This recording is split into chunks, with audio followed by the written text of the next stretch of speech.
Hi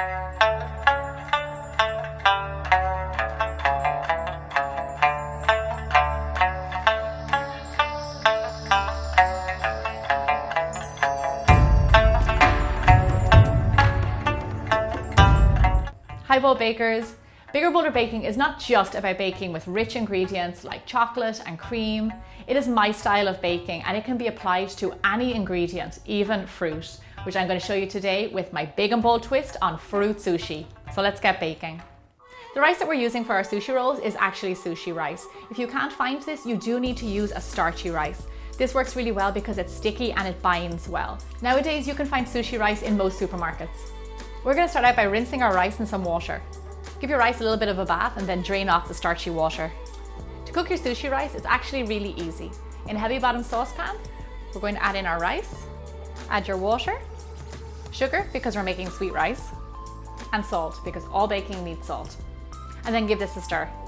Now we're going to put on a lid, turn on the heat and let this come to a simmer, then turn down the heat and let it cook for around 12 to 15 minutes until the rice is cooked and all the water is absorbed.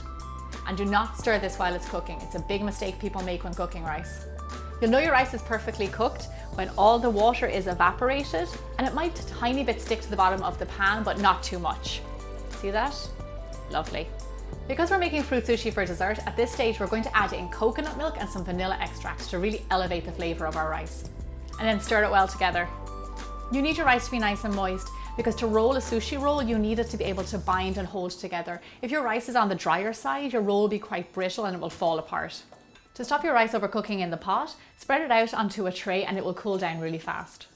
While my rice is cooling, I'm going to get started on the fruit. Because the rice is coconut flavored, I thought I would pair it with tropical fruits and some berries and they would work really well together. You can get really creative with this and use any of your favorite type of fruit. To prepare your fruit for inside of the sushi roll, you want to cut them long and kind of thick. If you kind of think of sticks, that is what you want. You don't want slices because remember you have to roll this up and it all has to stick together. Then continue cutting sticks as best you can with the rest of your fruit. I love kiwi, look at that beautiful color. And it goes really well with my nails. I know every fruit is a different shape and size, so just try and get as much of a stick shape as you can. Now it's time to make our first roll. A sushi mat is a nice to-have, but it's not a must-have. So if you don't have one, don't worry about it. You can just use cling film. Lay down your mat and lay your cling film on top, a little bit bigger than the mat, so you have that room to roll. Now just take a handful of rice and start to spread it onto your mat. What you want to do is create a nice layer of the rice, not too thick or too thin, because remember it's all going to be rolled up, so you're going to be eating it all at once on top of itself.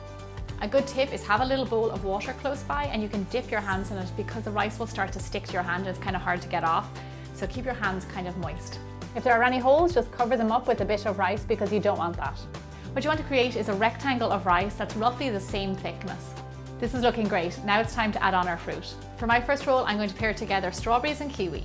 Lay your fruit 2/3 up your mat so it's not too close to the lip and it's not too close to the center. This makes it much easier to roll. The funny thing about filling sushi is that less is more. Okay, this is the fun part where we're going to roll it up. When rolling your sushi, take your time. If you don't have a mat, like I said, don't worry, you can do this with your cling film. Take your cling film and use it as a guide to roll up your roll. Press your roll and make sure it's nice and tight together because when you cut it, you want the fruit to be together. You don't want there to be any holes or anything. And then one last roll, we're going to roll it over onto the seam. Lovely, looking good. We want to turn over the sushi and finish it with the seam on the bottom. And there you have it. Beautiful. When I was telling you that you have to have sticky rice, this is why, because it will hold your roll together. If your rice is on the drier side, it will fall apart and it won't be as pleasant to eat. I'm going to have to cut this roll because I really want to see what it looks like on the inside. Wow, look at that. That is gorgeous. When slicing a roll, make sure you use a carving knife rather than a chopping knife because you want to make sure that you keep it all together when you're cutting. This is so nice. The coconut and the strawberry work really well together. To make a regular sushi roll really stand out, you can toss it in some toasted coconut for extra flavor and texture. I put pineapple and strawberry in this one because I think it will go really well with the coconut. It's all of those lovely tropical flavors. For our next roll, we're going to go really big and bold and create a mango wrapper for our sushi. For this roll, you need very thin slices of mango, and I like to get those by peeling a mango with a potato peeler. Try to get wide slices of mango. It makes it much easier to wrap your roll. To make this roll, overlap your mango slices directly onto the cling film. Make sure you overlap them well so they don't break apart and there's any holes. And then just like before, lay down your rice. I'm guessing each roll probably takes around 2.5 handfuls of rice. Really depends on your hands and how hungry you are.